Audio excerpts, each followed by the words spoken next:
Hello Mami! Welcome to my mini vlog! Gumawa nga ako dyan ng cookies Graham ice cream mga mi, kaso sablay. First time ko pa nga lang kasing gumawa ng Graham ice cream mga mi, kaya ayan, medyo pangapa pa talaga ako.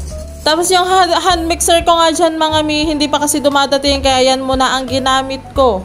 Kaya ayan, medyo nahirapan ako mag-mix dyan mga mi, kaya hindi siya nag-double. Pero okay lang mga mi, sa susunod na paggagawa ko nga ay mape-perfect ko na yun mga mi, kasi padating na yung hand mixer ko. Tapos ito nga ang Tupperware mga mi na pinapakita ko sa inyo, itong dalawang ito. Saktong-sakto lang to sa paggawa ko ng Graham ice cream mga mi. Ayan, nabawalol na naman. Tapos ayan, nilagay ko na nga itong mga biscuit mga mi. Anim nga siya mga mi. Nakakatuwa nga itong Tupperware na to mga mi. Sa sobrang laki at lawak nga mga mi. Kasya lang talaga at sakto lang talaga yung 6 na biscuit dyan mga mi. Tapos pagkatapos ko nga i-flat lang yan mga mi para makasakop niya lahat ng biscuit mga mi. Nilagay ko naman tong cookies mga mi. Tapos nilagyan ko siya ulit ng biscuit.